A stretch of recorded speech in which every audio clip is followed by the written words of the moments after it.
नमस्कार। आज हम 29 सितंबर 2022 की महत्वपूर्ण खबरों पर चर्चा करेंगे। अमेरिकी बाजारों में सकारात्मकता के बाद भारतीय सूचकांक निफ्टी और सेंसेक्स सकारात्मक नोट पर खुले और निफ्टी 17,000 के स्तर के करीब खुला। मंथली एक्सपायरी के कारण आज बाजार में अत्यधिक उतार चढ़ाव रहा। मध्य सत्र के दौरान निफ्टी अपनी शुरुआत बढ़त गंवाते हुए 16,895 के स्तर पर कारोबार कर रहा था और सेंसेक्स 56,677 के स्तर पर कारोबार कर रहा था। माना जा रहा है कि मोबाइल टावर की दिग्गज कंपनी इंडस टावर्स ने कर्ज में डूबी वोडाफोन आइडिया से बकाया चुकाने और नवंबर के बाद कारोबार जारी रखने के लिए हर महीने समय पर भुगतान करने को कहा है। स्वतंत्र निदेशकों द्वारा वोडाफोन आइडिया वीआईएल के बढ़ते बकाया पर चिंता व्यक्त करने के बाद विकास आया है। सरकार के स्वामित्व वाले हिंदुस्तान कॉपर ने फाइनेंशियल ईयर 2022 के लिए 23.20% लाभांश के लिए शेयरधारकों की मंजूरी मिली। 55वीं वार्षिक आम बैठक एजीएम में मंजूरी दी गई। कंपनी ने लाभांश लाभ के लिए पात्र शेयरधारकों का निर्धारण पहले ही कर लिया है। लाभांश का भुगतान 26 अक्टूबर को किया जाएगा। इसके अलावा कंपनी का लक्ष्य विस्तार के पहले चरण में उत्पादन क्षमता को 12.2 मिलियन टन तक बढ़ाने का है। एक शीर्ष कार्यकारी ने कहा कि Punjab national bank PNB housing finance limited PNB HFL के प्रमोटर के रूप में जारी रहेगा, भले ही बंधक ऋणदाता अपना राइट्स इशू पूरा कर ले। सार्वजनिक क्षेत्र के बैंक को दिसंबर तक अपेक्षित 2,500 करोड़ रुपए तक के प्रस्तावित राइट्स इशू में पीएनबी एचएफएल शेयरों की सदस्यता के लिए भारतीय रिजर्व बैंक की मंजूरी पहले ही मिल चुकी है। सरकार आईडीबीआई बैंक के निजीकरण के लिए 2 चरणों का दृष्टिकोण अपना सकती है। पहले चरण में संभावित बोलीदाताओं की पात्रता की जांच कर सकती है। उसके बाद दूसरे चरण में जहां लेन देन सलाहकार बिक्री का कार्यभार संभालेंगे। मामले में वाकिफ अधिकारियों के मुताबिक बेची जाने वाले कुल हिस्सेदारी की ऊपरी सीमा को अंतिम रूप देने पर चर्चा चल रही है। हालांकि बहुमत हिस्सेदारी बेचने का फैसला पहले ही किया जा चुका है।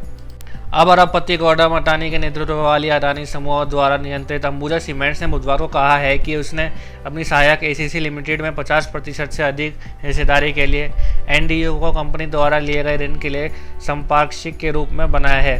अंबुजा सीमेंट्स द्वारा एक नियामक फाइलिंग में कहा गया है कि कंपनी ने 26 सितंबर 2022 को एसीसी लिमिटेड के 9.39 करोड़ से अधिक शेयरों में एक गैर डिस्पोजेबल उपक्रम एनडीयू बनाया है। एनडीयू शेयरों को गिरवी रखने से अलग है। एनडीयू के तहत गिरवी रखने के विपरीत जो शेयरों की बिक्री को रोकता है, शेयरों को बेच सकता है। एडेलवीज फाइनेंशियल सर्विसेज बॉन्ड के पब्लिक इशू के जरिए 400 करोड़ रुपए तक जुटाने का विचार कर रही है, जो अगले हफ्ते खुलेगा। मूल निर्गम आकार 200 करोड़ रुपए है, जिसमें 200 करोड़ तक के वो सब्सक्रिप्शन को बनाए रखने का विकल्प है।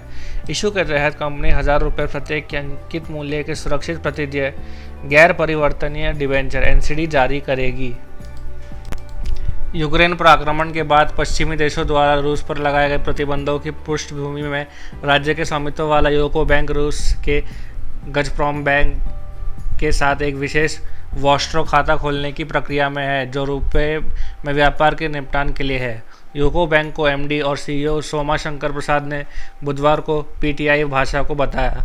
यूको बैंक और गजप्रॉम बैंक के बीच सौदा तब हुआ है जब भारतीय रिजर्व बैंक रुपए में व्यापार को बढ़ावा देने के लिए विशेष वॉस्ट्रो खातों के माध्यम से अंतर्राष्ट्रीय भुगतान की सुविधा के लिए एक प्रणाली लागू करता है। सीके बिरला के स्वामित्व वाली हिंदुस्तान मोटर्स लिमिटेड ने बुधवार को कहा कि कंपनी, जिसने 2014 में उत्पादन बंद कर दिया था, ने कुछ कर्मचारियों की देनदारी के अलावा अधिकांश देनदारियों का भुगतान किया है और संचित घाटे को कम करने में सक्षम है, कंपनी के एक अधिकारी ने कहा है। यहाँ कंपनी को ईजीएम की अध्यक्षता करने वाले एचएम उत्तम बोस के निर्देशक ने कहा कि कंपनी अपने संसाधनों को भविष्य की प्रौद्योगिकी में निवेश कर रही है, जो कि इलेक्ट्रिक वाहन है। आज के लिए इतना ही। आशा है आपको वीडियो अच्छा लगा होगा। सुनने के लिए धन्यवाद। इस तरह के और भी कंटेंट के लिए हमारे चैनल को लाइक और सब्सक्राइब करें।